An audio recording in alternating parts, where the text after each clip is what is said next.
Assalamu alaikum duniya labari ne. Yau ne kun ji zani waƙe angon nan. Babana sannan mai gwada girman nan. Allah biya sojin ma'aiki kuma sannu. Dan naka ne musu kila ke waƙe. Yau dai yawan nan sun gane ka. Ango Allah ya bar ka wizi kuma kenan. Kai da amarya fara mutu kuma wizin nan. Yanzu na kai sako. Musa dai ya rage kuna jin dai na kunne. Yau ya tambaye da dama ban ke kuka. Da kuna ji da ni da ganga ta zan faɗa.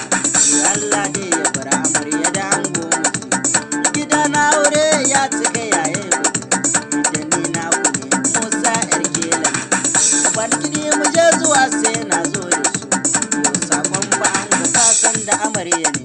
Me ya lokaci mu je hayya.